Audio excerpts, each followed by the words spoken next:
Thank you, Senator Dean Staley. Thank you, Mr President. Before entering Parliament, I worked in public health. I was a public health specialist. So I spent some time on HIV prevention in India, and I also worked in Victoria's Health Department for a time as part of an outbreak investigation team. In that role, we responded to all sorts of outbreaks: foodborne outbreaks from restaurants, influenza outbreaks from aged care facilities, measles outbreaks from childcare centres. And the one thing that is common to each outbreak is that time is of the essence. With each day that we wait, more people are exposed, the outbreak spreads further, and it becomes much more difficult to contain. And that's why I am so concerned about this government's response to the Ebola outbreak in West Africa. Ebola has always been of concern because of the deadly nature of the virus. There's about a 50% chance that if you contract the virus, you'll die from it. But this outbreak in West Africa is unprecedented. It's unprecedented both in terms of the scale of the outbreak and in terms of its spread into urban settings. The Centre for Disease Control in the United States have said that if it's left unchecked, Ebola could infect anywhere from 500,000 to 1.4 million people, with a good chance that over half of them will die. We already know that thousands have died and that many more thousands will face a horrific death. We've seen comments from Médecins Sans Frontières Executive Director Paul McFoon, who said that responding to Ebola is a lot like responding to a bushfire, and he's right. He's right. Unless you combat the fire at its source, then spot fires will continue to burn right around the globe.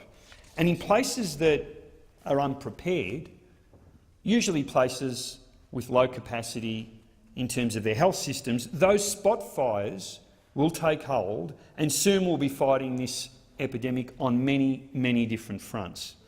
Now, thankfully, Australia's got a first-class health system. We're able to carry out the basic tasks that are the mainstays of outbreak containment. We can identify cases early through diagnosis and laboratory testing. We can trace contacts. We can ensure that there's appropriate isolation and quarantine measures. It can all be done very quickly. But countries in our region, they're not so lucky. Like an ember landing on a tinder-dry forest floor, Ebola has the potential to quickly spiral out of control in a country like PNG. Its rudimentary health system just doesn't have the capacity to identify cases and put in the appropriate public health measures to contain it. Now, the global response so far has been insufficient. The United Nations estimate that in order to beat Ebola, at least 4,500 beds are needed. We need about 20,000 doctors and nurses, but we've only got a fraction of that on the ground.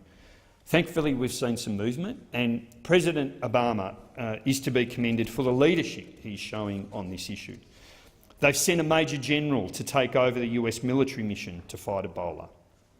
One of their divisions has been in Liberia for 6 weeks. It's built 2 new laboratories, and along with the UK, they are now building field hospitals that should be operational in the coming weeks. They've pledged 4,000 troops, and they've trained health workers. Cuba, for example, 250 health workers to West Africa. Israel sending medical crews. Japan dispatching medical experts. China's expanded its medical deployment, and Britain is now working on 5 new treatment centres and 700 additional beds. And of course, special mention to MSF, or Doctors Without Borders, who have around 3,000 staff in West Africa. They're operating 6 Ebola case management settings, and they're providing 600 isolation beds. They're one of the biggest players in this crisis, bigger than any nation-state. Now, you contrast that with the response from the Australian government, which has been, frankly, appalling. It's no wonder that we've got the US ambassador to the UN, Samantha Power, now visiting these 3 West African nations worst hit by Ebola, who has been very critical of the international community, and she's got reason to be angry. Here in Australia, the Prime Minister stated that it would be irresponsible to send our people and put them in harm's way. without getting an assurance that they would be evacuated. But we heard through Senate estimates just last week that Australia has been given assurances that people would be looked after on a case-by-case basis, and there hasn't yet been one case where a medical evacuation has been refused. We also have learnt that with the UK and the US now building field hospitals, there won't be a need for a medical evacuation. We've also heard the Prime Minister say that we should keep our trained health professionals in Australia so they can be first responders to an outbreak in a place like PNG. But it is a decision that displays incredible ignorance, and it does actually run the risk of putting their lives at risk. Because unless our first responders have the field experience necessary to respond to this unique outbreak, their lives are at risk and they won't be able to combat the epidemic in a place like PNG. It's akin to sending in firefighters to tackle a raging fire without ever having seen one.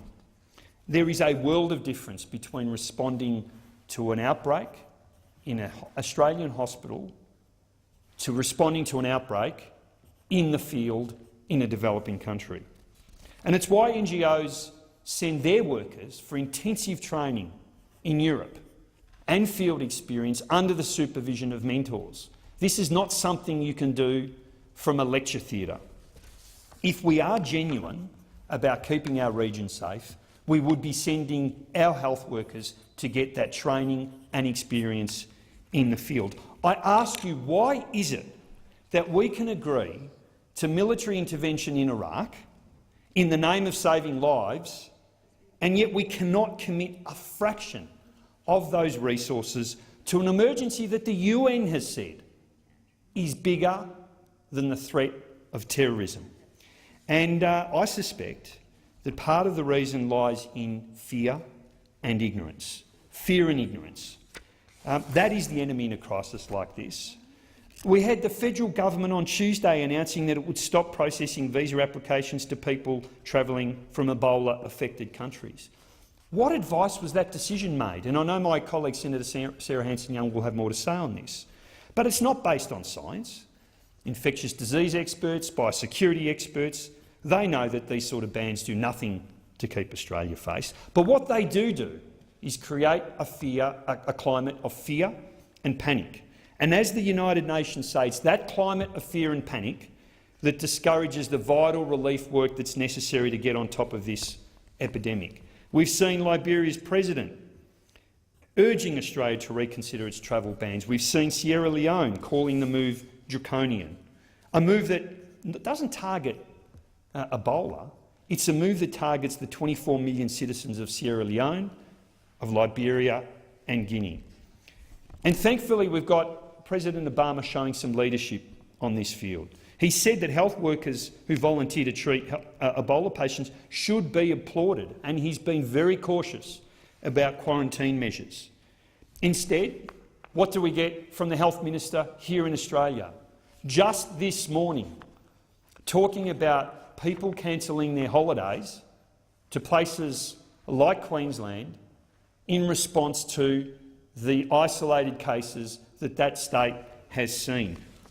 Ignorance and fear are the enemy here. The minister needs to realise that words are bullets, and what we need to hear are statements based on fact, on evidence, and that do more to encourage people to contribute to the field effort in West Africa. Look, there are many reasons that Australia should act. There are many of them. If this outbreak does proceed unchecked and the worst-case scenarios predicted by the CDC are realised, it has the potential to disrupt trade right across the world and to cause a huge jolt to the global economy. We also know that there are Australian health workers who are desperate to contribute. They want to be there. They're just waiting for the go-ahead from the government.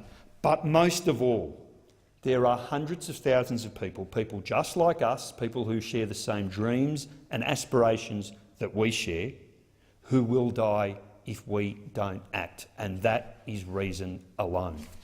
Thank you, Senator Di Natale.